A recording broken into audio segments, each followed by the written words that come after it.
tools, new gas. You fools should move back. Original, boom bap, mystery school rap. Within the Pythagorean harmonics crowds, I move that. Who's that? The one that rocks this mic and 1,000 others. For further evidence, you can check this very album cover. I'm about to smother the ignorance out you motherfuckers. You sleeping on this teacher, let me get you out them covers. No time for sleeping, no joking, stay awoken. African drums still beat when the stick's broken. I'm floating, mind open, chakras glowing. I realize the all-seeing being is all-knowing. Heart clean, no interruption, chi flowing. From heaven we came from, so to heaven we going. We the first agriculturists, we reap what we sowing. Know who you are, not just what the TV's showing. I came to find you, we're the gods. I came to remind you, we're the gods. Don't let them blind you, we're the gods. The truth is inside you, we're the gods. Grow up, feed the needy, avoid the greedy. No one but us look like Akhenaten and Nefertiti. Not the painted bust of Nefertiti, but the Nefertiti on the temple wall seen by all in ancient graffiti. Heed me, 33 years ago, God freed me. Then she said she need me to spit the truth for her weekly, freely. Easy, open mics, now don't tease me. My face gets sweaty, palms get all greasy. I start flashing shit, all you see is feces. Written shit, spitting shit, KRS a different species. This boy beastly, he's slow and he's low. That is the tempo, when you know, rappers come and go, always claim they run the show, till they feel that thunder blow, straight from the mother flow, gutter flow. They spit bullshit, I spit the other flow, but bullshit's a fertilizer, maybe to help these brothers grow, I don't know. I came to find you, we're the gods. I came to remind you, we're the gods. Don't let them blind you, we're the gods. The truth is inside you, we're the gods. Queen mother, wake up. King father, wake up. You sleeping on this teaching? It's you I gotta shake up. Wake 'em up, we the return of the Christ. Christ is not a man, it's a symbol of a community brought back to life. They got you looking for a red or white or blue savior, but here comes the black savior, Krishna, gat blazer. Tongue sharp like that razor, original rap flavor. I speak in general terms cause I'm that major. Still got the pager privately, don't lie to me. God is the Motorola mobilizing inside of me. My sheep know my voice and stay choicing and flock to me. When knowledge reigns supreme, ignorance you not gonna see. Unite with me, and I'll unite with you. Don't fight with me, and I won't fight with you. Establish law, that's what we gotta do. The future's dependent on us, maybe this is not for you. I came to find you, we're the gods. I came to remind you, we're the gods. Don't let them blind you, we're the gods. The truth is inside you, we're the gods.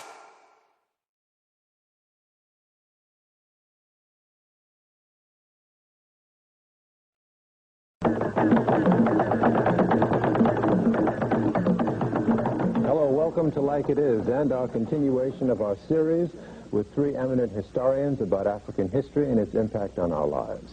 Our guests are Professor Ivan Van Sertima of Rutgers University, Professor Joseph Ben Jekinen of Cornell University, and Professor John Henrik Clark of Hunter College. Our historic excavations will begin or continue right after these words. At a time when Europe at its very best could not produce a machine with a temperature blast in the blast furnaces of more than 1600 degrees centigrade, they found in that area where they were producing steel that there were higher population densities than there are today.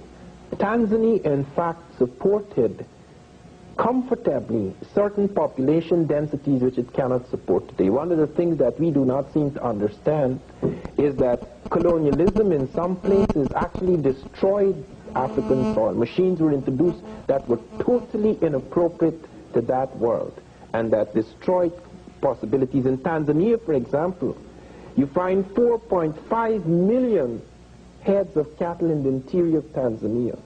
Within a matter of a century after colonialism, all that cattle disappeared and things were introduced that were not in Tanzania at the time, or it did not take on epidemic proportions. Rinderpest, smallpox, jigger fleas, all these things were introduced under the colonial period. It is usually assumed that these diseases just took over and resulted in the backwardness of Africans. And all of these help to undermine the strength of Africa, you're saying? Yes, and you find, for example, in Kenya, they found an astronomical observatory 300 years before Christ. On the basis of the alignments of the stones of that observatory, they found Africans had built one of the world's most accurate prehistoric calendars. They found very complex astronomy among the West Africans. In the last program, for example, Professor Ben had been pointing out reasons for the decline and fall of the Egyptian civilization. One of the things that must be noted is that after that fall, Africa rose again in other places. That Mali Empire, for example, in the 13th and 14th centuries was quite extraordinary. The Dogon, a people among in the Mali Empire, plotted an invisible star, a white dwarf, which we, when I say we, I mean modern astronomy, only became aware of in the 20th century. They not only plotted its orbit and trajectory up to 1990. We have found that our best machines produce the same chart that they produced several centuries ago. Where is the evidence that they did plot this invisible star? Well, Griot and Deitlin, two anthropologists, studied the Dogon and found after 16 years what an extraordinary knowledge they had of our, not only of our planet, but of star systems and our galaxy. They pointed out, for example, that this star which they plotted, and I have looked through a powerful telescope, I could not see it, even with that powerful telescope, because even with our best telescopes, it is only visible at certain times. They know. So mathematics must Yeah, also the mathematics have been a high was involved level. as well as telescopes. The Russians discovered in ancient Africa finely ground spherical crystal lenses. In the excavations they found this, and they have indicated. This was found in Egypt. This was found on Anasis time, and they have indicated that the Africans were capable of making telescopes. The Dogon kept up a caravan trade with Egypt even after its decline, and could have got this knowledge and refined in it afterwards. So what we have is a story of an African people that had developed a high technology, but their humanity was such that No, I don't think it's a question of humanity. I do not believe in theories of people being more human than others. I do believe, however, and the evidence bears us out, that whereas the Africans had the opportunities to destroy European civilizations whenever they invaded Europe, whether it was under the Grimaldis before the emergence of Cro-Magnon man, whether it was under the Moors, when with other peoples they were in Egypt, they were in Europe, whether it was under Hannibal, when even Taharqa made an excursion into a part of Europe, they found them in Spain. The European profited in all the circumstances. Never was his civilization shattered. Whereas when the Europeans invaded, they wiped out cultures. And that is a very odd thing. That speaks not of humanity, It speaks of very extraordinary circumstances. How this can be translated in terms of whether you have different kinds of human beings or different type of human consciousness or different human character, perhaps in terms of the social character of the African. You see, the African never believed that, for example, if he has a religion and he conquers another person or walks into another territory, he has to plaster it down on them. The times when these invasions were made, it was times when Europe thought, or at least she liked to think, in order to cover up, to assuage her guilty conscience, that she could say, well, look, I've come on the name of Christ and the name of God to save these souls, so that she therefore found it necessary to wipe out everything. Like, for example, in America, she destroyed all the books in America except 3. Well, did the African ever do that? They never did that Europe? because... Did the African ever enslave the European? No. No, you don't have evidence of that. And this is not only a question of humanity. It has to do, as I say, with the assumption with which you move forward, that what are you doing? The African, for example, did not have these monolithic religions where you would go like the Arab or the Christians, the European Christians, when they distorted Christianity, would go and say, in the name of such and such, I'm going to wipe you out. I don't think the African invader ever operated under those premises, so that you can have a totally different kind of impact occurring. Okay. Let's talk about some of the vast resources on the African continent and how they were exploited and utilized by the Africans. Well, they have found, for example, in medicine, extraordinary things occurring in African medicine. I'm not just talking about the witch doctor. In the Edinburgh Journal, for example, they noted the Africans were the first in cesarean operations. They have a picture of it in my recent Journal of African Civilizations, that they had invented a vaccine for smallpox before the Europeans, that they were using tetracycline consciously before the Europeans, that they were the first people to have standardized medicinal doses in Egypt, a socialized medicine. I thought tetracycline was a relatively modern drug. No, 14 centuries ago, they have found Africans using the tetracycline. They found the yellow-green flash in their bones. And they found where they were using that tetracycline, there's the lowest incidence of infectious disease in an ancient population. Do they know how it was administered? No, they found it first in their grain bin, so that it may have started as an accident, but then the Africans became aware of it and started to use it in medicinal doses.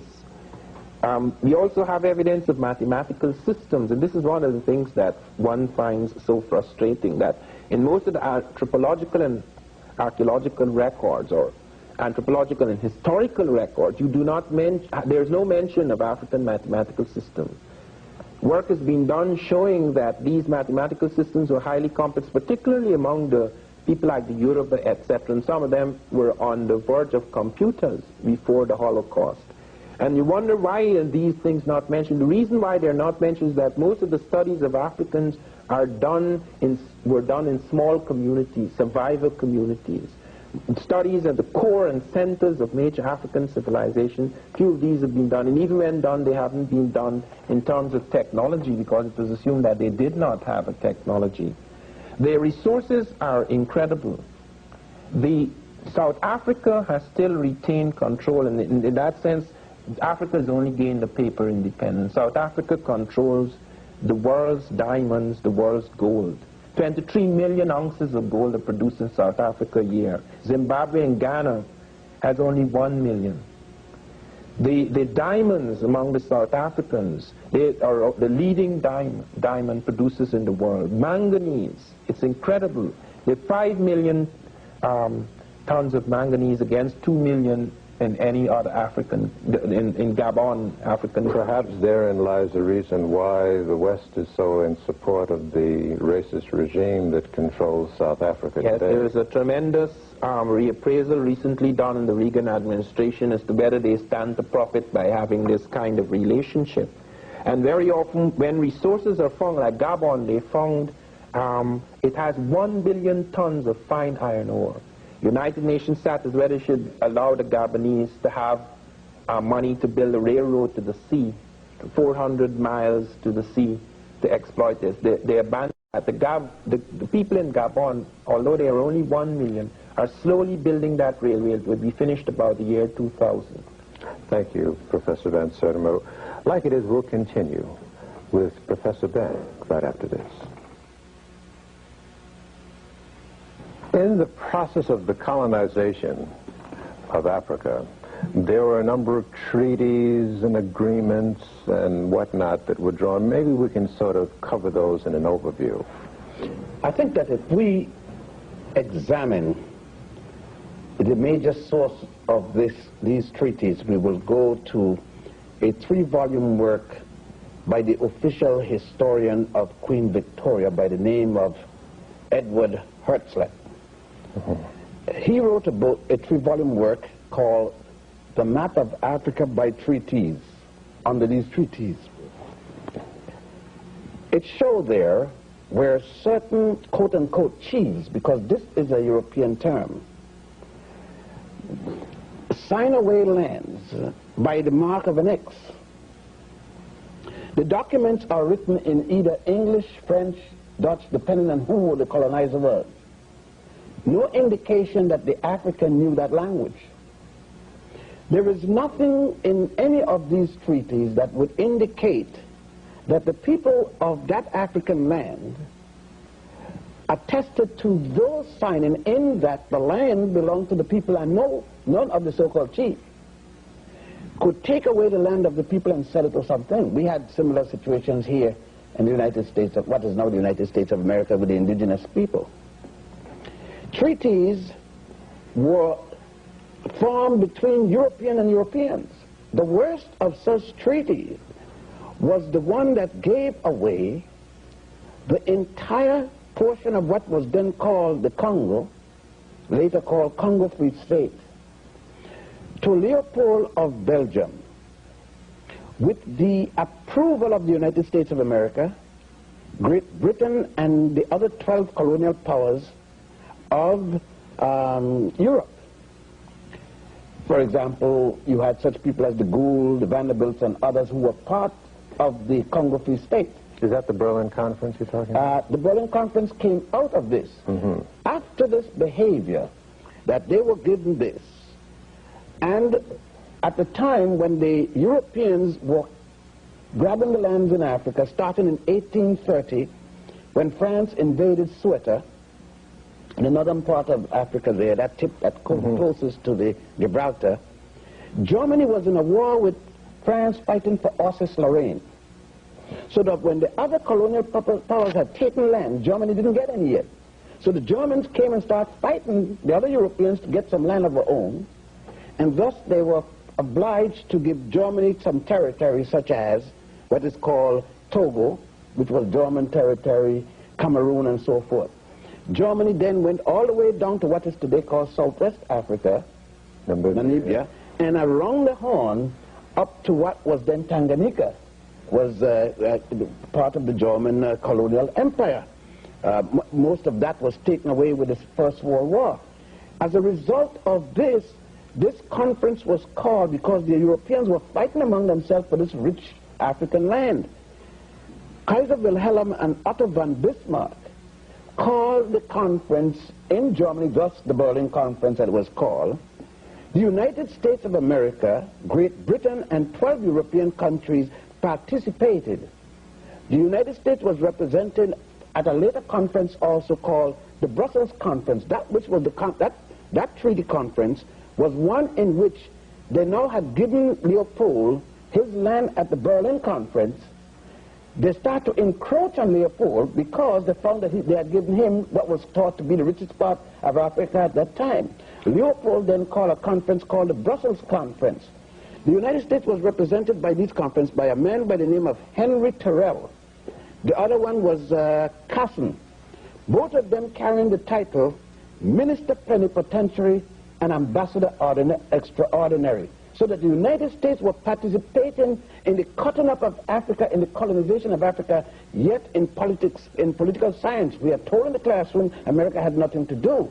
Of course, America controlled Liberia up to this day, in spite of the latest revolution. That was the treaties made by the United States and France and England with respect to the American Colonization Society, which came out of the aegis of the Congress and the Senate of the United States.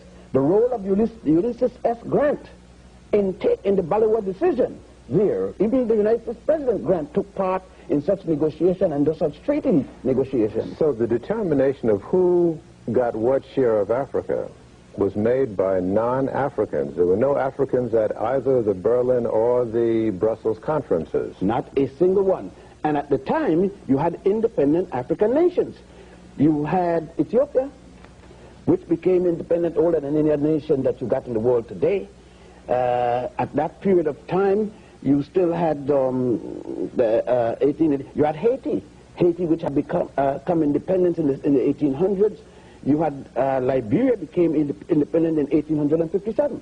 So are you suggesting that all of these treaties, though, that beforehand and afterward, that was struck between Europeans and Africans, the Africans didn't really understand what they were signing away? And those who signed weren't even authorized to do it. Those who signed had no authority, and many of them did not sign anything. They had people on paper who did not exist. And they drew boundary lines according to the river, the flow of the river, according to the lake, And then they made such things. They even had tigers in Africa shown on the map. And tiger is not an indigenous animal to the African continent. Were the definitions of the countries of Africa as we know them now drawn out of these conferences? Every one of the countries that you have in Africa now, without exception, the jigsaw puzzle for lines, boundaries, were established at the Berlin Conference and the Brussels Conference with only minor changes as wars when out of the Berlin Conference and the Brussels Conference. Then came the First World War, and out of that, the documents of that was adopted by the League of Nations. The League of Nations made their own conditions with the treaties they made between Italy.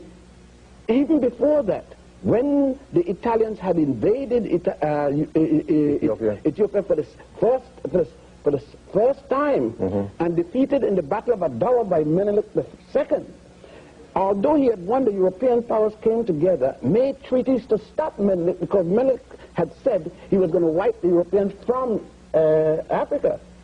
Then there was that other set of treaties. There were more treaties, again, adjusting the boundaries in the Berlin, as that conference at the League of Nations, which had taken away that land. Adjustments were made. The next body of the international body. But let me just interrupt for a minute. In other words, our concept as Africans of Africa didn't have those boundaries. No, sir. We didn't have a Mali or a Nigeria or something like that. The boundary very depending on where the people fed their animals. In other words, the boundary of Mali was where the Malian was with his cattle. And that could have shifted with the season, just so the neighbor next door to him. Africans did not have, if you cross this, I'm going to shoot you, or this cross here, I'm going to strangle you. The Malian would meet, for example, his neighbor and says, oh, how is the grass up there? He said, well, it's a little better up there, you know. Yours better. He says, well, okay, I'll move up there today. Well, let us all go up, and the two other families would talk, and they'll go up. And that's where the boundary of that next nation this land is mine kind of concept. This is European. European established the land boundary situation. Fences and things of that so nature that were alien? started among the Europeans. Land boundaries shifted among African people. You didn't have this say, well, if you cross, you're going to shoot you. And all this kind of thing. It was it's just like surnames. It's that same process it brings to mind of what the European brought to this land, the United States, treaties with the Native American. That meant nothing. All these so-called treaties, did the indigenous people read the language? Do they know what they were signing when they did sign that X, if they in fact signed the X? How many of them knew in Louisiana that in French? How many spoke French? And the men knew what was written down there. If I tell you something that you're signing, but you can't read the language, what I told you could be quite different than what you signed, is there. that little X. And what identification there is about an X that you could identify tomorrow that's your X and not my X, even if I signed it. And this is not something that we're saying that happened in the past. It is happening today. Right now, there are indigenous people here being moved up. In Africa, they're indigenous. In Australia, you say the Caribbeans, the Malvinas, which is, or whatever they call it, is a good indication of how they have done it. Of course, it doesn't belong to either one. It doesn't belong to Argentina, and it certainly doesn't belong to England. But the people to whom it belonged are now since dead. You know, they've been liquidated to the last man. People are talking about Holocaust. I mean, that's a Holocaust. Nobody left. Holocaust in Tasmania, not a single person left. Now, the Holocaust in Southern Africa, Munamatapa, when this man was brought from India, Lugard, Captain Lugard, and he had exterminated Indians. Then they brought him to South Africa, Cecil John Rhodes. He liquidated millions of Africans, I would say about at least 20 to 30 million Africans with the attempt to match Cairo with the Cape. All right, let me interrupt and stop you at this moment. That leads into the discussion that awaits us with Professor Clark. We will continue with Professor Clark of Hunter College right after this. In portion of the preceding segment, you heard Professor Ben raise the question of the Holocaust, which seems of a Holocaust, an African Holocaust. Seldom is that word used in that particular context. We've only heard Holocaust used in a particular context. Maybe we can amplify on that. Well, our Holocaust started 500 years ago, and it's not over yet. In fact, our relationship with Europe has been a continuous Holocaust, and we have been continuously resisting that Holocaust. African resistance to this Holocaust started in the hinterlands of Africa when he was revolting to keep from being taken to the shore, and continued along the shore when he revolted to keep from getting on the boats, continued on the boats, and he revolted to keep from getting off of the boats. Forced off the boats, he continued to revolt on the land. But the apex of this resistance, while coming in the 19th century, but slave revolts had started. There was a slave revolt in Cuba as early as 1525. And these slave revolts, mostly led by people called Maroons, and this is a term really means runaway. These slaves who bypassed the auction block many times and went into the hills and defied people to enslave them and found separate societies. Why the best known of these societies are in Jamaica and Haiti, but there were Maroon societies all over the so-called New World, including here in the United States. You know, I found out, Professor Clark, that one of my ancestors were Maroons in Jamaica. Well, you're from royalty then, the fighting nobility, as I often say about my sharecropper parents in Alabama. I am from the peasant nobility. Well, from one noble to another. Good to talk to you. And it is left for us to declare what we are. And we said that these people who fought so that other generations can live is our revolutionary royalty. Let me press you a little bit on the dimensions of our Holocaust. Mm-hmm. Numerically, what numbers are we talking about? We heard Professor Ben talk about 10, 20 million lives, African lives, taken in the Holocaust. I would say the figure is rather conservative when you consider that in the movement from the coast, from the hinterland to the coast, every 10 captured, less than 3 got to that coast. And so we have now figures that's kind of lost forever from the computer. And many times, if you look at the logs of the slave ships, they might load on 300 and not make any stops. And when they finally get to the main port of debarkation, you have less than 200. So that's so many went overboard, so many died of suffocation. But now, what we need to concentrate on is that fight on the land, the Maroon revolts, the different slave revolts in Haiti, Jamaica, the Babis revolt in Guyana, Professor Van Sertiman's a country that there was continuous revolts all over the Caribbean area and in South America.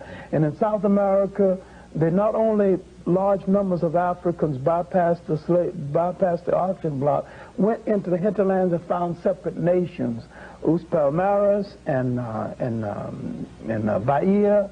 These are separate African nations carved out in Brazil itself. And now these revolts in the Caribbean would stimulate black revolt here in the United States. But when we look at the 19th century, we have to look at the whole of the African world in revolt.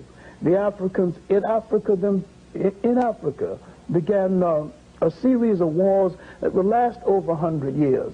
The Ashanti Wars, the Asante Wars, and what is now Ghana started in 1805. The last war was fought in 1901, led by a great African woman warrior, Ye Asantewaa. The Zulu Wars would last far more than that. The wars against the coming of the Europeans started in 1652 when the Europeans arrived. The last war in Southern Africa was 1906. In between our breaks, you were mentioning, in the dimension of the Holocaust, the experience of a particular group. Oh, I was talking about the Herero War in what is now Namibia, then formerly called Southwest Africa. The Germans tried to create a bastard race in this area by cohabiting with the Herero women. What they did not understand is that culturally, the Herero woman never cohabits outside of her tribe or her group, not even with another African. And traditionally, she makes every attempt to bring virginity to her wedding bed. And if she is violated before marriage, it's all one can do to keep her from committing suicide, because she has lost her womanness and have nothing to give to a man. The Germans would drive almost 60,000 of these women out in the Kalahari Desert and say, cohabit or die. And an old king, Mandume, called the Mambas and the Hereros and all the different groups together and said that, in essence, if we let this happen to our women, we are no longer men. We are proud people. We walk the earth carrying the sun on our shoulders. And if this happens to our women without our rescuing them, we are no longer men. We will have to take off the trousers and take care of the children and milk the cows and bring in the bread. And our women will no longer respect us as men. He took about 300,000 people into this war. He lost a third of them, but he rescued those women. It was the honor of that people. And I never forget his beautiful word that if we fail in this mission, we will have to put down the sun from our shoulders and the world will be in darkness. Because we are men, we light up the world. Does it therefore follow that across the continent of Africa, there were coalitions of African people who organized militantly to resist this encroachment called slavery? Not only that, but came together a little better then than they're doing right now, incidentally or sadly. In the Sudan, there were wars stimulated by Islam, led by a man called Muhammad Ahmad, the Mahdi, the holy man, holy man. These wars were lasted from about 1860 to the death of the Mahdi in 1885. Then another Mahdi took over, Khalifa Abdul Hayya, and he was defeated by Kitchener. When he was defeated after 11 years of the independence, this war was reported by a young British reporter named Winston Churchill, and his book on it is called The River War. And he said that, he boasted of killing 50,000 people one evening. See, when we talk about our Holocaust, I guess people should talk about Holocaust the way we talk about fish stories. Those who caught the biggest fish do the most talking, and that means we will have to talk forever, because our casualties would exceed 100 million people, far exceed 100 million people. No people in the history of the world ever sustained such a loss and stayed alive. On that note, we'll break and continue with a collective examination in continuance of our history after this.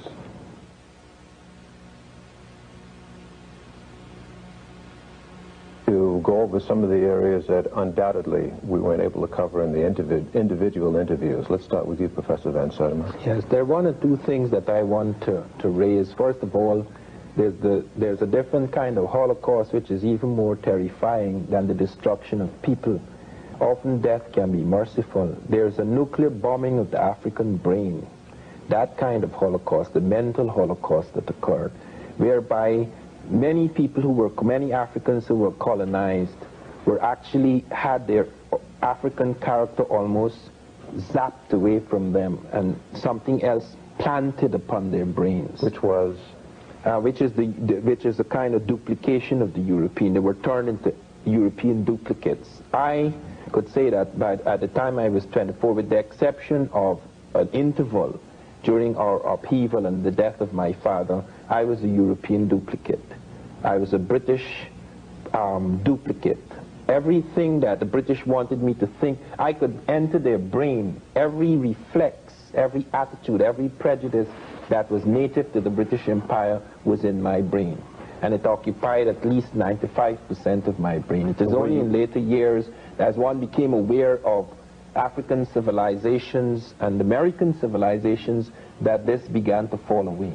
Did you love England at that time? Tremendously. I would celebrate, I mean, like now, for example, suppose I was still in the British Empire, which no longer exists, except in the mind of the British, and the Falkland Islands thing was going on. I would be waiting patiently every moment to see an Argentine ship go down. This is the kind of loyalty, allegiance to the enslaver that became part of our inheritance. You sang God Save the Queen. Not only sang God Save the Queen, I felt proud that I was in an empire which was able to put everybody in their right place, including the Americans. I was very upset when I read that Americans had broken away from British rule. This is the kind of training we were given. Not a single book on Africa did I see before I was 20, not a single book. So we're talking about the evils of the colonization of the mind as well as of land and body. We're talking about the rise of the evil genius of Europe and Western racism.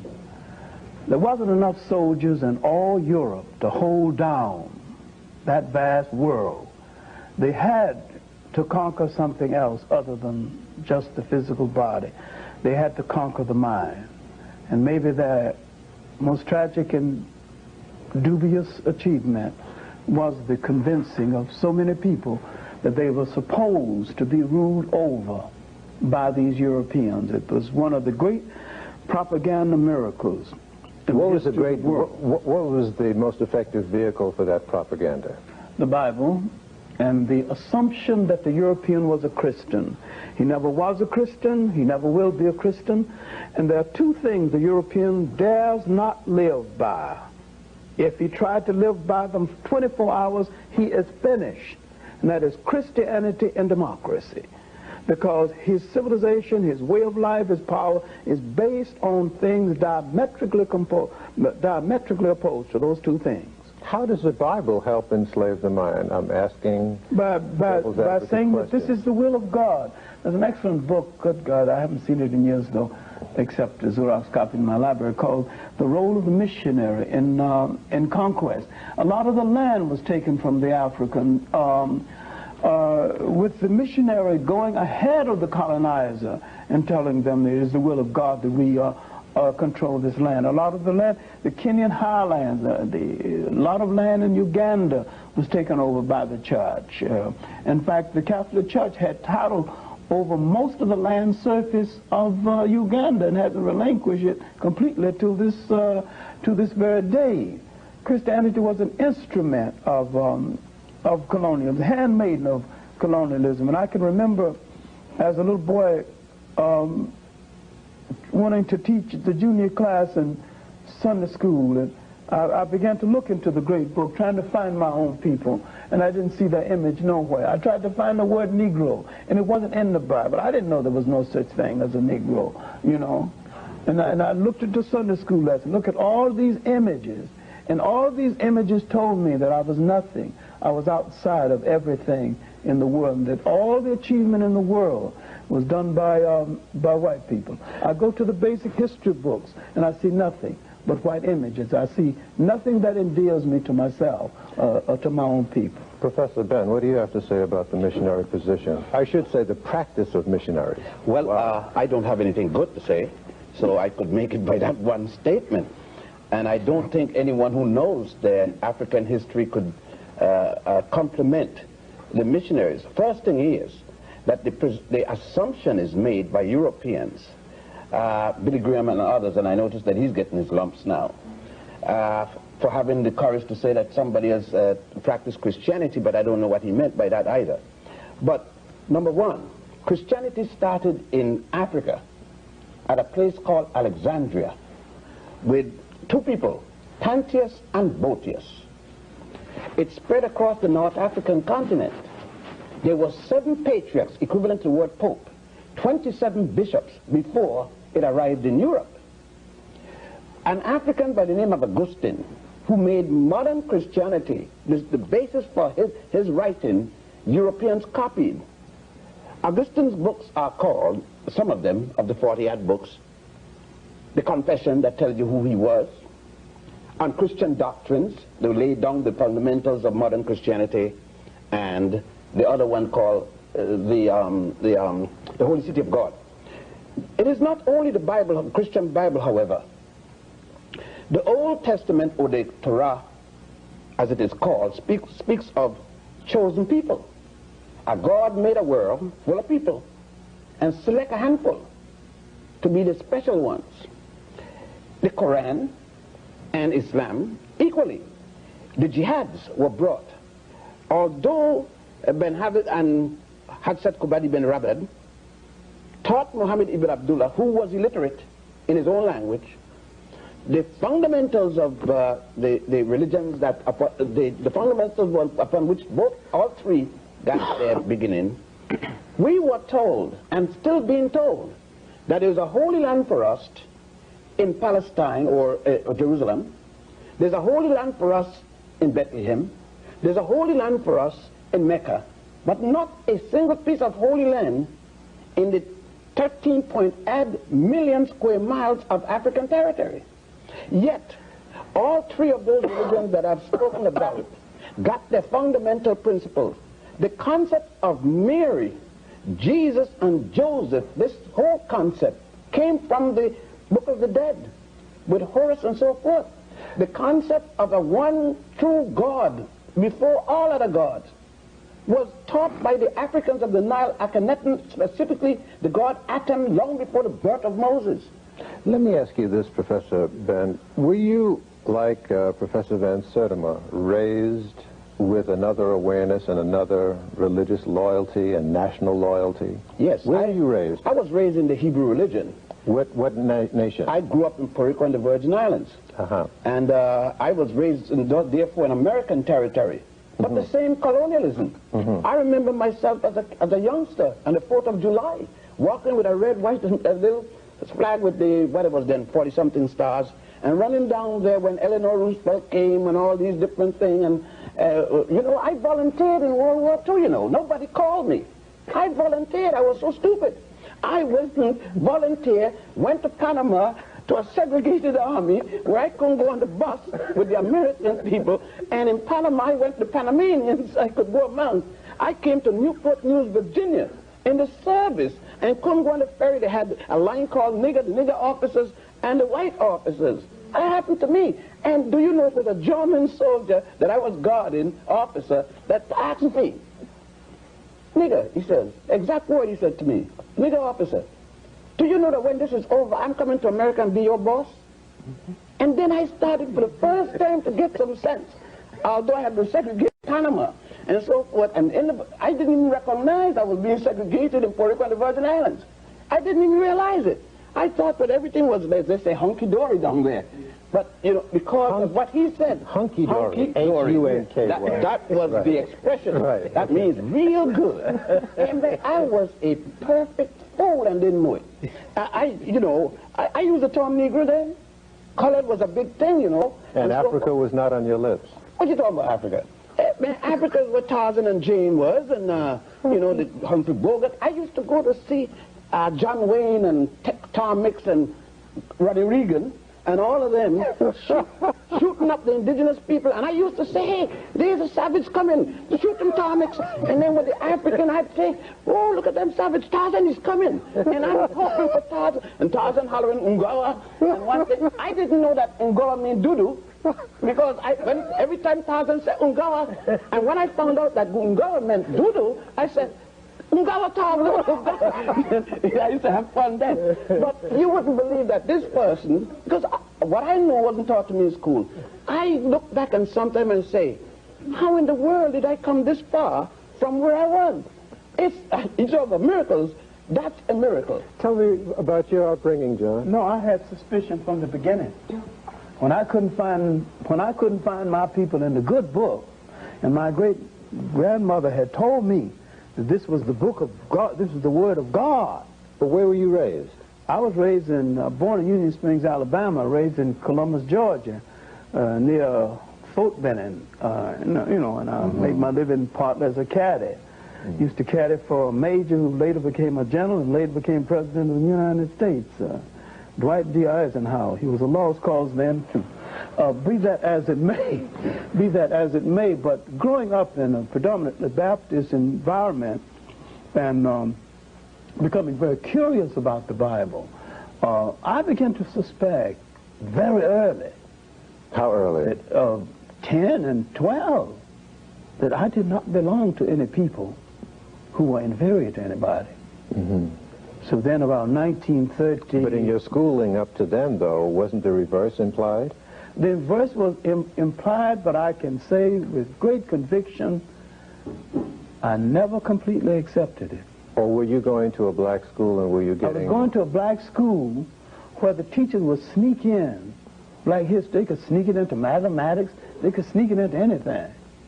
But it was in the 5th grade that I ran into a great teacher, Evelina Taylor, who was a deity to me to this day, when she saw me cutting the food and trying to get accepted by playing the fool, and she called me aside and closed the door and read the riot act and told me that I'll never let you be less than your best self.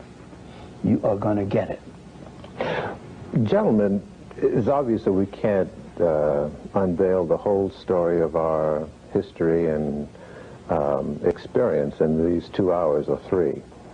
But maybe you can just sort of say some things to our viewers, especially young people, who are in need of some academic shaping and direction. I suspect you would all agree. What would your prescriptions to them be? Gil, let me say it this way, and I don't support system.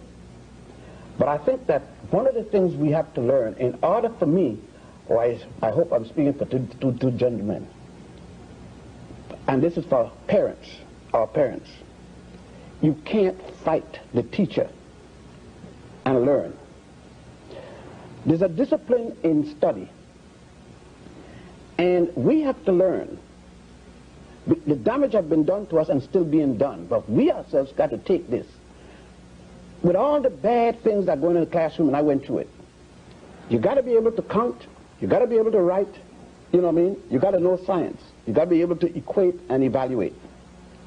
And you can't fight the teacher doing it. Parents can't come down to fight the teacher. Bad teacher, get them out of the neighborhood. We have to go through the principle of educating ourselves. And our parents got to do it. I'm sure your parents did it and other parents did it. There is a discipline we got to go back to. And I've said that the basic thing we have to do is to stop letting the damage, what he's talking about, to continue by saying, I'm not going to the classroom because they're going to say this. You don't have, when you go to the classroom, you're going to have racism. Don't care where you go, you're going to find racism in the system. The system is racist. But you got to get in there to count, you know what I mean, to learn to read and so forth. So that you got to get that bad with the good. And lastly, don't care what degree you get in or no degree. Most of us think that degrees make us something. Degree hasn't made me anything. I was a proud man before any degree, and continue to be. A degree only gives you some ways to get in and get a better bread. But if you depend and think that that is it, and we've got to, lastly, I figure, what has happened is, if you, Gil, had taken the attitude, I made it, to hell with everybody else in Harlem or wherever, then we would not be able to express the things that we are expressing to the whole larger community. A lot of us got to stop moving away, far from the other. When we move, remember that the other one is still there. because I must say something, and then here, and for others, is that if men like Garvey, Malcolm X, Martin Luther King, Paul Robeson, and others had moved away from us, and you notice I use Malcolm X and King. I said Garvey and Du Bois. I said Paul Robeson. What I'm doing, I'm matching people in the same society that may have differed. See, this myth about celebrating King's birthday, but not Malcolm, by asking for a holiday for King, but not Malcolm, but asking for one for Du Bois, but not Garvey, keep us separate. We have to know that we decide who fought for us and who are our heroes. The larger society can't tell us who they are. Let me say one thing in conclusion. I feel that we have to realize that when we speak of blackness, blackness must stand for excellence as it did in early Africa. Where black, for example, among the Egyptians was the color of divinity. We must not assume, however, that merely because someone is white or European that they are monstrous because the Western European exploitation. We must not use this simply as a crutch. We have to see it in a certain perspective. It must not be considered as innate to the European, because if it is innate, there can be no change. We have to believe in the capacity for change in the world. The black man is in a terrifying situation. Largely, this is due to the European exploitation into those centuries of history. But if we are to come out of that, we have to change our consciousness as well as the consciousness of those who have enchained us. So we have to change our evaluation of our own blackness as well as our evaluation of whiteness. Yes. What I say to my students is that we have to find that compass that we can use to locate ourselves on the map of human geography. And we must find that clock that tells us our special time of day. We must know what history is supposed to do for you. History has the function of your watch. It divides up time and tells you where you are and gives you a general idea how much time you have to get where you still have to go. History is a kind of a guide and a stimulant. And no matter what you're going to study, even engineering, you need a sense of definition of yourself and relationship to history and how your people related to the history of the world. So history is the bottom line. Yes, and we need to stop thinking of ourselves as a minority, because between the Caribbean islands and Brazil and the United States and in Africa itself, we are the third, if not the second largest ethnic group on the face of the earth.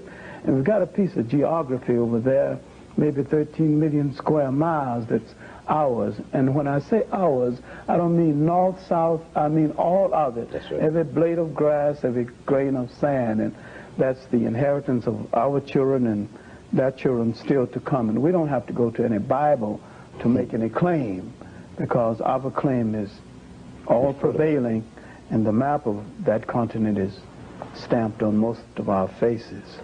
Let's go to our bibliography list, full screen, and for our viewers. At Kelty and In the Matter of Color by A. Leon Higginbottom, Jr.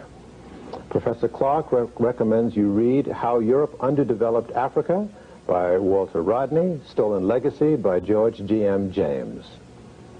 And Professor Van Sertima recommends you read his Journal of African Civilizations, Volumes 1, 2, and 3, and African Counts by Claudia Zaslavsky.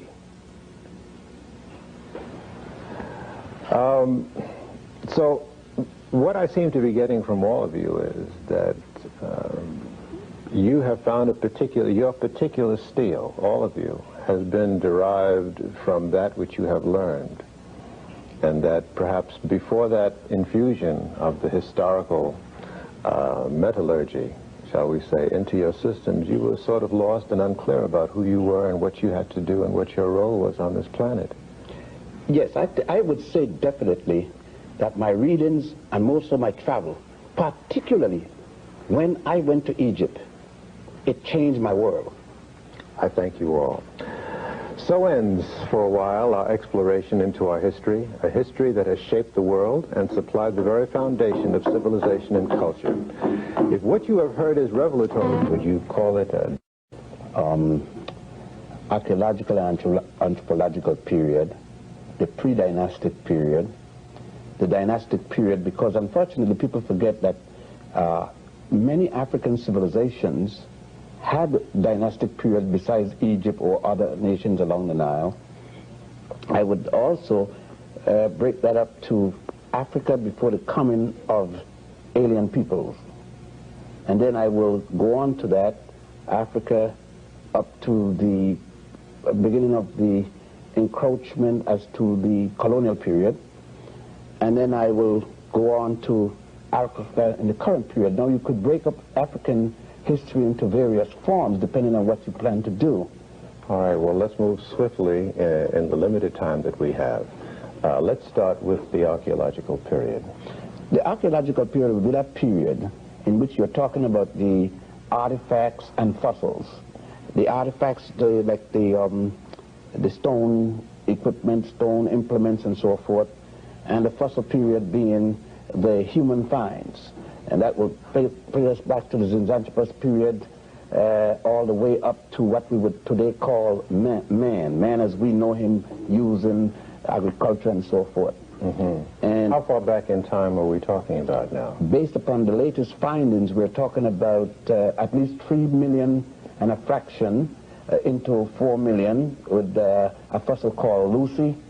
And then we're talking to a much later fossil by the name of Zinjanthropus boise. And that will bring us down to about 1.7 million to 2 million years ago. Is there any question about the fact that the first human life occurred in Africa? Is that incontestable? To date, the oldest human find has been in Africa, to date. Now, what will happen tomorrow may be something else. Mm-hmm. All right. Let's move forward. Now, with man coming out of this period, we see him going down the Nile, and the reason we're using the Nile as the example in that the oldest records of human behavior, where the man left his record, has been found in that specific area. Why is that? Well, for many reasons, but the most specific, man along the Nile built in stone. He built in masonry material, and therefore that material outlasts men who were building in wood or other such perishable material. And that's primarily the basic reason. So it's not that in that part of the world, of Africa, that there was a greater expertise or technology or anything like that?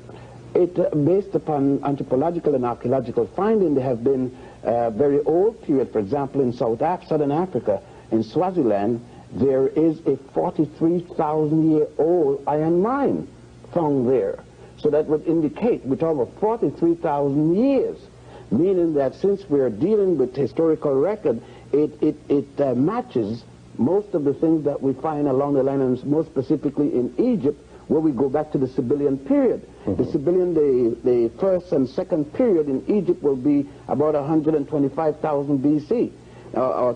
Back to 300,000 BC. The second period would be 125,000 to 25,000. So in between here, that mine was being used, meaning then that the Africans in the southernmost tip of Africa, otherwise then called Monomotapa, the earliest name when the Europeans came, it was called that, were involved and engaged in iron mining at a time when it wasn't so done in Egypt, because the civilization or high cultures traveled down to Egypt from the central part of Africa, and every archaeological evidence show that it equally traveled down from the central part of Africa to the other tip, the southern tip. So the civilization seemed to have started around the major lakes. Why do the features of the Egyptian, as we see on the stones and whatnot, seem to differ so much from our classic impression of African features? Well, because what has happened is that most of the Egyptians you see in textbooks are the Egyptian pharaohs at the time when Asians or Africans had invaded Egypt, and their people stood on the throne. So that when we say the word pharaoh, A pharaoh could have been one who had come from Asia, like the case of the Hyksos, or from Persia, or something like that in the case of the Persian. Or later, it could have been one of the conquerors who had come from Greece or from Rome. Now, the ancient African pharaohs, they seldom show you, if ever, and more so, there is a myth that all Africans have thick lips like myself or heavy nose. There are tremendous amount, millions upon millions of Africans who have pointed features. So that the image of a pharaoh with what is called a Western type or pointed or aquiline nose doesn't mean that that person wasn't an African equally. So, and many of the likenesses of those with African features were destroyed by European invaders? European and Asian invaders, but more specifically European invaders. Or when the nose didn't look the way that they thought it should look, the nose suddenly got broken. It's strange that the Romans and the Greeks, who had more pointed nose, when you go to Alexandria in that part of the museum, not a single nose is broken. But when you get to the indigenous African, almost to the last one, the nose got damaged when that nose should not have gotten damaged on the basis of the length of the nose. What about the structure in the early formings of civilization in Africa? What was a family structure like? Well, in African families, you could say this would be typical. There's some things about the continent of Africa you can't say is typical by virtue of the size and the variations of cultures and so forth. But there are other things you could say were typical. One of the typical things with Africa was the predominance of family value. And you would say that the matriarch society, the society in which one inherits from one mother, was more dominant than the patrilineal society. That doesn't mean, however, that the women ran the society, but that the source of the society, the source of the family, was of the woman. That, for example, the ancient Egyptians made it very clear that for the pharaoh to inherit legally the throne, he had to get it through a woman. Many a times pharaohs would then marry their daughter. Doesn't mean that they had sex relation with their daughter, but they had that legal entanglement which was necessary. In West Africa, we saw the same thing. Was the woman's name passed on in marriage, or unlike what we know, the man's name has to predominate? Well, you didn't, because then since you didn't have family names. You know, this thing about, it started in Germany with, most of the early cultures didn't have family names. The Germans are one of the first to invent this family name business. In West Africa, you see the same thing. The Ashantis, the king inherited his title from the queen mother. I see. You see here, you got it from one end of the continent to the other end of the continent, showing the commonality of culture. Then there was a second thing that involved there, is the interrelationship of family, clan, and village.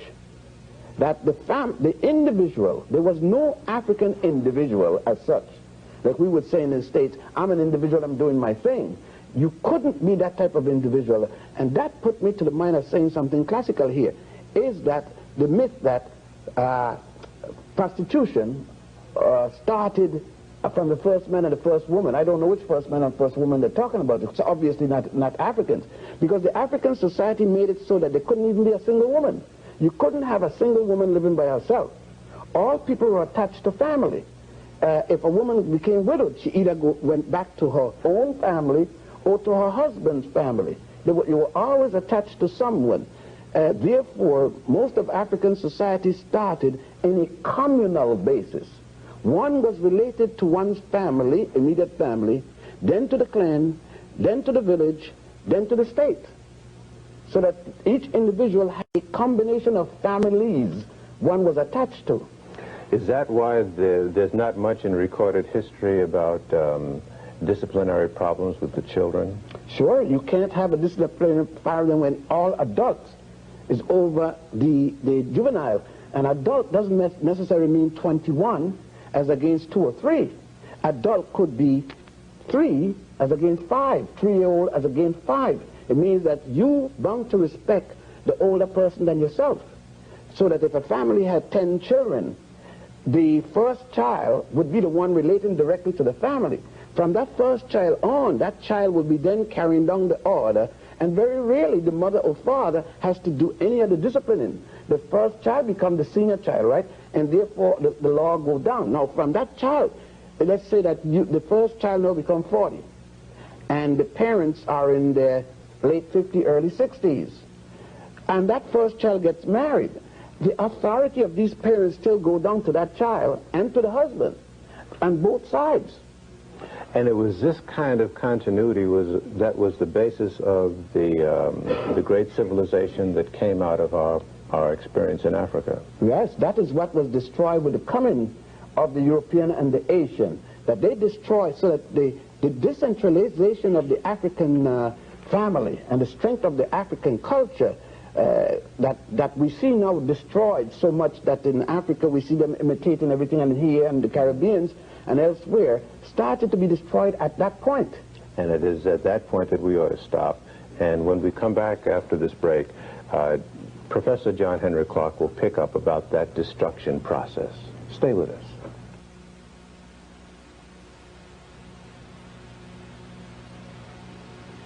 Invaders or outsiders who came into Africa, were they slavers? No, we're talking about Europe specifically right now. What we have to deal with is a little-known invasion of Africa by the Greeks, and that is the intellectual invasion by Greek scholars, 415 BC by Herodotus. And this invasion was a compliment, because Herodotus was a great reporter, and he traveled extensively within Egypt, down to what is now Ethiopia, and along the coast of what is now East Africa.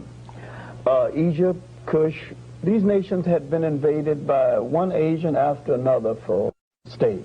He described the colors of the people, the customs of the people, and he was such a good reporter, when the Africans told him something he didn't believe, he said so. Is it fair to call them invaders then? It seems like they were nonviolent. No, this was Greek curiosity that would be the preface to the invaders later on. Now, my point that I'm getting to is that the information that Herodotus brought back to Greece whetted the curiosity of other Greeks, and Alexander's teacher, Aristotle, introduced him to the works of Herodotus. And Alexander, when he invaded Africa 332 BC, had a kind of respect for Africa that no invader has had before or since. You mean Aristotle's writings and thoughts were based on an African root? Yes, and a lot of his so-called philosophy, which was more African, but we won't get into Aristotle as probably the world's first pleasurer, almost mass pleasurer. Now, Alexander came into Africa with great respect. He wrote his mother, and he said that he had come to literally the home of Greek culture, especially our Greek religion. He tried to effect a wedding between young Greece and old Africa in decline. Now, Africans were seeing Europeans as invaders for the first time. This is 332 BC. And seeing them physically for the first time. There is nothing that happened in Africa before that the European had anything to do with at all. And remember, when they came for the first time, they came as invaders. And except for the Alexandrian period that is marginally positive, all relationships between Africans and Europeans from that day to this day has been negative. All right, let's talk about that second intrusion or invasion. Now, the intrusion that would be aggressive would be the Punic Wars. Hannibal's father warned him of those people across that water and told him in essence, you got to take the battle to them before they bring it to you. Now, Hannibal was cautiously trying to guard that front door of Africa from arising a hungry Roman people. Now, the Carthaginians had good relationship with the people of Sicily. And the people of Sicily did not want to join the other Romans in a fight against Carthage. But Rome wanted the trade in the Mediterranean. They didn't want to share it. They wanted all of it. And a jealousy grew among them about the city of Carthage to the point that they greeted each other in the morning and added, Carthage must be destroyed. They opened the Senate and added, Carthage must be destroyed. They said good night to each other. They said, Carthage must be destroyed. Yes, Roman citizen, Carthage must be destroyed. And so when Hannibal got a wind of that kind of a thought process, he took the battle to them before they could bring it to him. And for a generation, that old lion held Europe at bay and saved Africa from European aggression. Finally, betrayed by two Africans, Scipio Africanus and Maecenaeus, he knew that they had not protected his right flank or his left flank, and that Roman army was coming down on him. Then he told his steward, send me the wine. And he took some dependable African poison. But there's much more to this life than that. This was probably the finest physical soldier the world has yet to know. He never asked his men to do anything that he wouldn't do. With the demise of Hannibal, what happened? That's when With the demise of Hannibal, the Romans came aggressively, destroyed the city of Carthage brick by brick, and this was the beginning of European aggression in Africa and European aggression in the rest of the world. And I maintain that the total relationship of Europe to non-European people from that day till the present day has been negative, and that they have done the world through their invasions more harm than good. Give me a date when that onslaught began. The onslaught began with the defeat of Hannibal. And what We're year? dealing around 200 BC or thereabout. All right. Now, and with the defeat of Hannibal and the establishment of the Romans in North Africa, Rome now had a breadbasket for its future empire. If it wasn't for the agriculture of North Africa, there would have been no Roman Empire, because they would have had no means of feeding that vast army and their own population. Let's talk about the rationale, the mental process that went into the whole rationale for enslaving a people. Where did the Europeans come up with that concept? Or was that an original idea? No, it wasn't an original idea, but the Europeans introduced a kind of slavery that had never existed in the world before. Including the Arabs? Yeah, well, the Arabs, that's a later day introduction of slavery, and they're not to be gotten off of the hook, but it has no direct relationship to the period that we're dealing with right now. All right. Where did that rationale come from? It came from the mind of the European. And if you read some of the early writings of Aristotle, Aristotle was really the first person to do a philosophical essay on race and a kind of a justification for the aggression of Europe still to come. To say that there are certain people endowed by certain traits, you know, to rule over other people. Most of the so-called Greek philosophers believed in slavery and had slaves. But when they came under the influence of the teachings in Africa, they were in serious trouble. This is why Socrates had to be put to death, and why he wouldn't even he wouldn't recant. Now, what we have to hurry and do is to establish the fact that this first European aggression, and mind you, I'm letting Alexander off the hook for my own reason, and I'm putting the aggression solidly on the heads and hands of the Romans. That this first aggression gave Europe the means of feeding itself and to expand for the first time beyond its shores and sustain itself. Was profit the motive for slavery? Profit was the motive for slavery and a form of colonialism. Now, profit and bread. See, capitalism in the present sense didn't exist then, although the profit motive was a part of man's psychological makeup. But the justification for the Romans being was that they were endowed by certain traits, in spite of the fact that once they destroyed Carthage, they could not even build it back the same way because they didn't have those master architects that the Carthaginians had. Now Rome would sustain itself in this part of the world, and Roman taxation ultimately would force the Africans and the Asians to question old gods and look for new gods.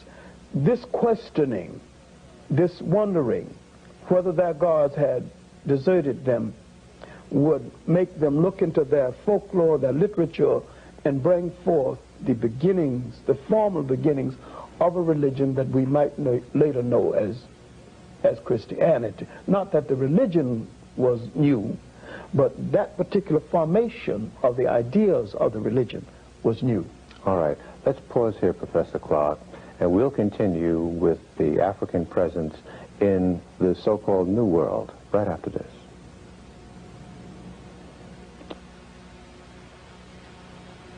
As far as the African presence in this hemisphere, was that premise for coming here economic or what? Curiosity or what? The initial movement here was an accident. How'd that happen? This happened, first of all, I must give a dating schema because there was not just a single visit. There were several, at least half a dozen visits for which we have evidence. The very earliest is one that involves the people known as the Olmec in America, between 948 and 680 BC. We do know a date because they found a ceremonial platform, a wooden platform in the Gulf of Mexico where the Americans worshipped. They were able to carbon date it. They found 4 of a dozen stone heads with African features rooted in the wood of this carbon dated platform, and they were able to give it a dating of 814 plus or minus 134 BC. Now that is a very interesting date indeed, because that is a time when something very unusual was happening in the old world in Africa. A war was going on, both a hot and cold war, which lasted a very long time between the powers of Asia under the Assyrians and the Egypto-Nubians. I say Egypto-Nubian because Nubia and Egypt were linked in that period, very strongly linked in fact, because the Nubians had, from about the 22nd dynasty, they were involved with Libyan powers in Middle Egypt, and then they moved up and took control of Egypt from the Mediterranean right down to Khartoum and beyond. And in this period, the military and commercial navies were moving west of the Mediterranean towards the Atlantic. They normally were not involved in the Atlantic. The Egyptian navies and the Phoenicians, who were very much involved with Egyptians, carried a lot of trade into the Pacific. We even have Egyptian hieroglyphs found in early Hawaii. But in this period, the Asiatic routes, sea routes, were blocked by the Asiatics.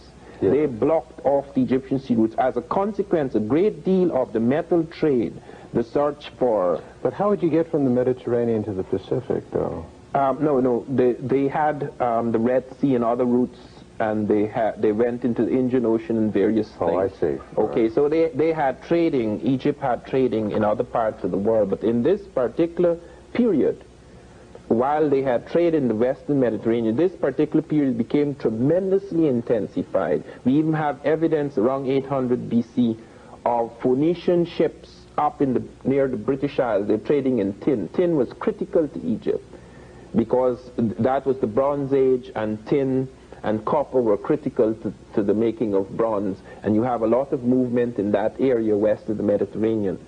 Now there seems to have been an accident involving at least 7 ships. The Native Americans record black-skinned people coming in 7 wooden caves on the water from the east. And they do record this, and lots of people are not aware. You mean they got lost at sea, or? They got lost at sea. All so-called discoveries of America were initially accidents. Columbus had no intention of coming here. He got lost at sea. He was going towards India, as he thought. He struck out for the latitude of Japan, hoping to land in India. Even in the case of 1500, where Alvarez Cabral came to South America, he had no intention of coming here. He was lost at sea. Is it not true, though, that Africans, in their mathematical endeavors, concluded that the world was round and that there was land beyond the horizon, and that it was not an accident that they came to this hemisphere? They concluded that the world was round. Just as much later, Columbus concluded that the world was round. But knowing that so doesn't that imply then that... No, it does not. No? It does not. Knowing that the world is round does not imply a landmass here. That is the reason why Columbus, when he landed here, thought he was in Asia. Because you would not know where the landmass is. This could have been Asia. That's why, in fact, it was called India. It wasn't called America. But just to pin you a little bit down to this, was the African lost at sea, the African mariner lost at sea and was blown across the Atlantic? Yes. Or did he or she set out deliberately? No, he did not set out deliberately in this voyage. There are voyages in which the Africans set out deliberately to come to America. We know of two such voyages. We know, for example, in the case of the Mandingo in 1310 and 1311, where the Africans were convinced there was a landmass in the south and set out deliberately. A whole fleet was fitted out for that. And when that fleet did not return, one of their kings, Abubakar II, actually set out as a commander of the fleet and moved into this area. We also have evidence in the late pre-Columbian, that is around 1450 AD, we have evidence where Africans not only deliberately came, but came back. And we have African things found in America as well as American things found in Africa as evidence of a trading going on in that time. What was the nature of the African contact with the people who were indigenous to the land here? Well, it depends on the period. In the case of the Olmec period, which is the pre-Christian period, which is the 948 to 680 BC, we have evidence that some very extraordinary things begin to happen that coincide with the stone heads with African features, which were found in the Gulf of Mexico at the terminus of currents coming from Africa. Now, one very important thing to understand is that there are three major currents that take things from Africa. They are so powerful, these currents, that it's like a gravitational field. The oceanic current. You cannot escape coming to America once you are caught 100 miles off the African coast and enter either the current off the Cape Verde, off the Senegambia coast, or off the southern coast of Africa. You have to come here, unless you're caught by the fish. It's inevitable. And in fact, I do remember when I was a boy, when I was about 11 years old, I lived most of my early boyhood was spent on a river, the Essequibo River, which opens out onto the Atlantic. And Where is that? What country is this is in South America, Guyana. Yes. I was caught in one of the currents that the Africans call a river in the middle of the sea. It's quite different from normal currents. If you're caught in a normal current, you could dive beneath the current. But in this current, it is like a whole new river pulling you out of the river. And I screamed my head off because I was 7 miles from coast. I'd fallen asleep on a raft. I spent lots of times in the rivers. And nobody could hear me because I was too far until the current, which was taking me into the Atlantic, came across a place called Keough Island. And that was close to shore as the current moved off. You were on your way home? Yes. Or back home? Well, the fish would have got me in this particular case, well, one never knows. But I was picked up by speedboats. But this has happened several times from Africa. We found several things in the American world that are African. I want specifically to touch on the Olmec, because there they have presence peaceful here in this hemisphere?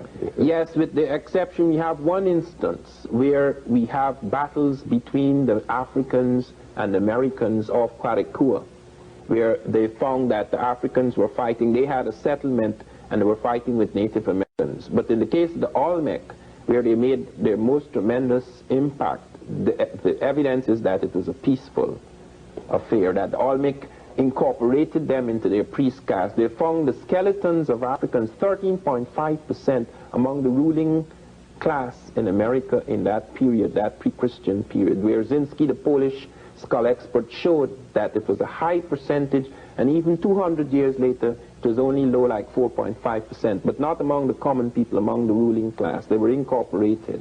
In this return voyage process that you described using these currents, were any Native Americans brought back to the African continent. Yes, we have evidence of a Native American village in North Africa. We have evidence of an accident occurring the other way in the circular current. This is, of course, late pre-Columbian, before Columbus, but just about 50 years before Columbus. We also have something which has been checked out of something around 62 BC, where 7 American Indians seem to have been shipwrecked off the coast of Europe, and they were picked up by the Germans, the Suavians, and they were taken to the Romans and given as a gift the Quintus Metellus Celer. And we have, they came in an osier boat Mason's osier. But they also found the American pineapple in the ruins of Pompeii, which could have been brought in by those shipwrecks. Okay, let's stop here, Professor Van Sertima. Let's take another break, and then we'll continue with a collective look at African history right after this.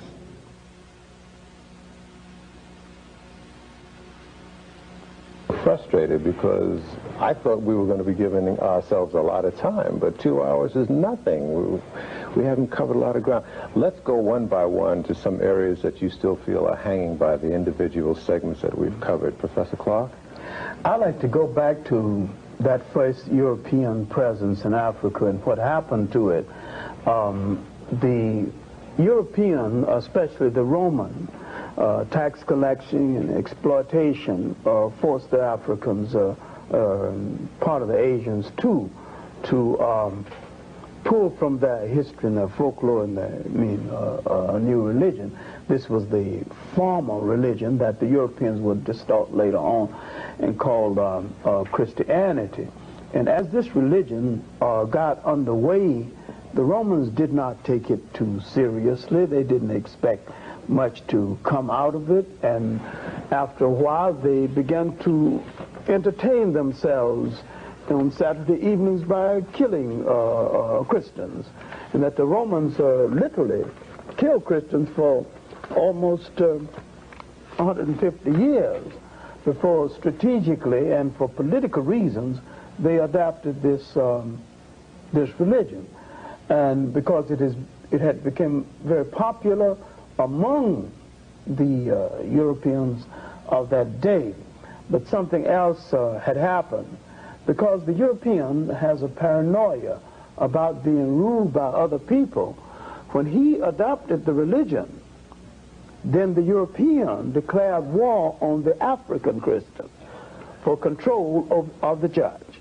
Now the fight was for control, and when they formalized it at the conference at Nicaea, about 325 AD, when they formalized the religion, when that degenerate Constantine adopted the religion and made it the official religion of the Roman Empire, he did this for political reasons, and it was been for political reasons ever since then. Why you call him a degenerate?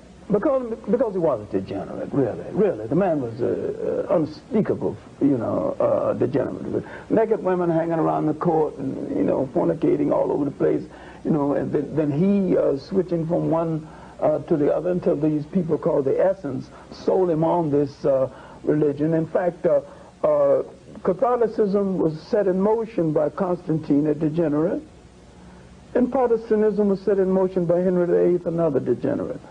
That's hard, but I stand by it as a teacher of history. I stand by the word degenerate as applied to those two men in relationship to the religion. But that's not the point I'm getting to. No, I was just... The main point that I'm getting to is that the assumption was that Christianity would hasten the decline of the Roman Empire, would halt the decline of the Roman Empire.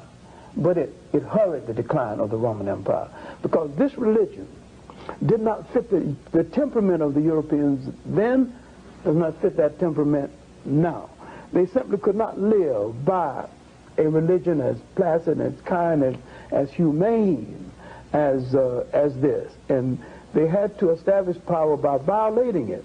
But about 600 or thereabout, their management of the church had so disgraced the religion until the people in this area began to ask some serious questions again, and camel driver, who was later to emerge as the Prophet Muhammad, first asked for reform. Failing to get reform, he asked for the making of a new religion.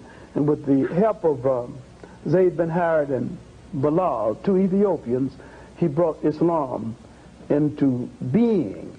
And Islam, as a military force, pushed the Europeans back into Europe, and they would not emerge until the 15th and the 16th century as a power threat to the rest of the world again. Professor Ben, what was there in the African character that allowed this invasion process to take place? I don't think we could say it's allow, because the point is this, that what had happened, the Greeks coming and the Romans coming into ancient Africa was the last phase of ancient Africa. We have to look at the fact that as early as 1675 BC, which would put the Africans in their 13th dynastic period, may I state that the period of time I'm speaking about now, there is no Adam and Eve. The Adam and Eve theory is introduced into the world by the Hebrews, or Haribu. The first of the Haribu, or Hebrews, is Abraham.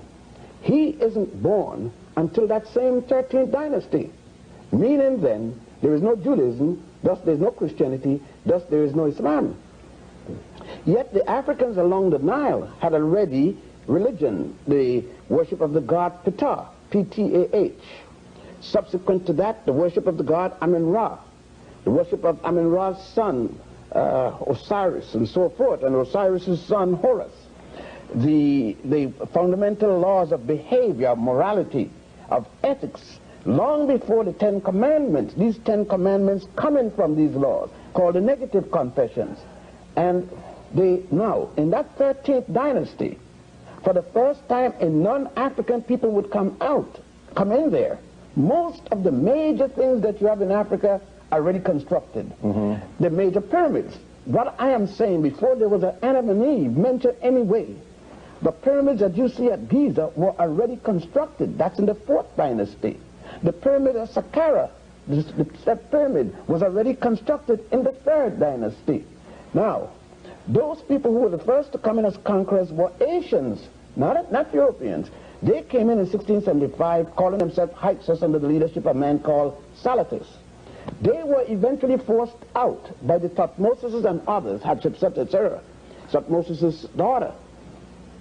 The next thrust of Asian invaders, not people that was asked to come in with weaponry, they came in and under the Assyrians. When?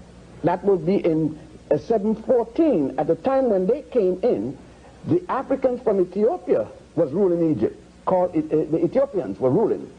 Now, they came in as a result of, under the leadership of a man called Ashurbanipal. They were repulsed, these Asians from Assyria, repulsed. And then came another group of Asians, the Persians, now called Iranians. The Persians came in under Cambyses, who was replaced by Darius in 525. But the Persians were so bad in terms of their behavior to the Africans there in the delta. All of this has happened in the delta. They are not penetrated upwards in the southern part of Egypt, which is up. See? Down is north and up is south because of the terrain. Now, they were so willful, destroying everything they could find, because they didn't know what to do with build it. It wasn't their culture. The Africans then, for the first time, are going to get in trouble with cleavage. They negotiated with the Greeks, because color question isn't here yet. Because the Persians were giving help to the Greeks also. So the Greeks were allowed to come in group, now we're talking about 525, to help with the Africans against the Persians. When the Persians were defeated, the Greeks decided not to go, because where they're going back to? They're now in the land of honey. So they're not going to leave honey to go back. They said to the, well, look now, you're weak, because you've been fighting the Persians so long. We're stronger than you, we're not going. And so the Greeks remain there. This is how they get to stay.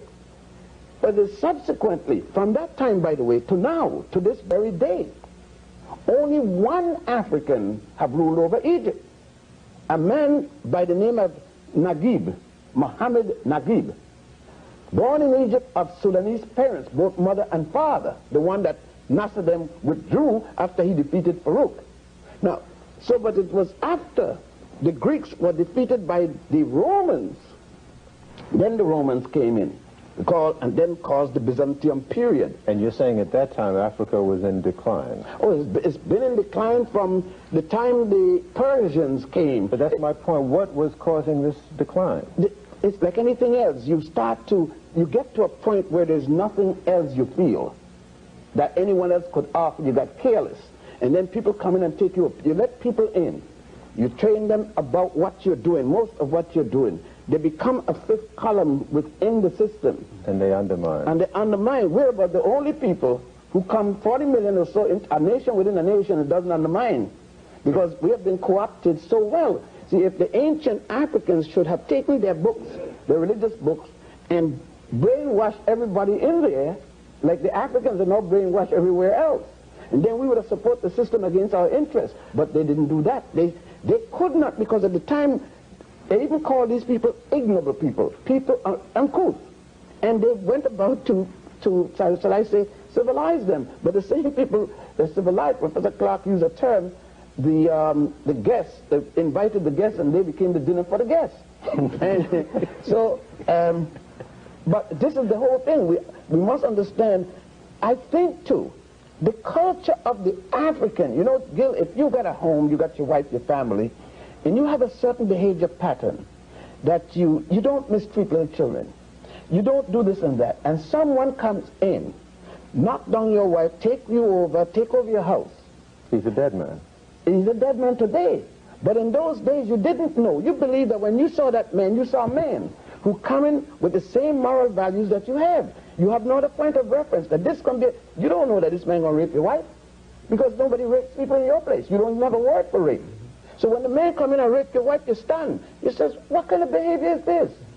Do you see what I'm saying? So when the Africans saw the Asians and Europeans coming at that particular time, he knew that they had enough land. Even in the Jewish Bible, it says, the Torah, in the book of Genesis, the Jewish first book, that when the Hebrews came in, when Abraham and his family came in, they gave him some of the best land. It was a cultural thing. The same thing happened when Henry, the so-called navigator from Portugal, came in West Africa. They gave him land. When the Dutch and the Huguenots from France and so forth came down, they were given land in Monomotapa, now called South Africa. Given land. They were given, even women, they were shared because they needed women, these men. Is there any record outside of Hannibal of Africans being aggressive on other soil to colonize? Yes. Or? Yeah. Unfortunately, yes. Africans went all the way to the banks of the Ganges as fighters and carried into India. And that is where you get your Dravidians from. A group of people in India still called Dravidians, some of them in now Malay and so forth. Which Africans were those? A combination of Egyptians, Ethiopians, and Nubians. A combination force, because at the time, the three entities were one.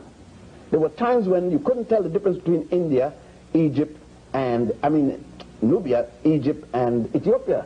They were ruled by when one pharaoh ruled in here, he ruled the entire the length of the Nile Valley. When was this? Some claim it's during the time of Hatshepsut. Some claim it is during the time of Sesostris II. It all depends on which one. Now, those Africans had conquered all the way to India, and when they were forced out, by the way, it is because of them you have the golden calf. The worship of the goddess Hathor. Hathor was even the Jews one time before Abraham worshipped the golden calf.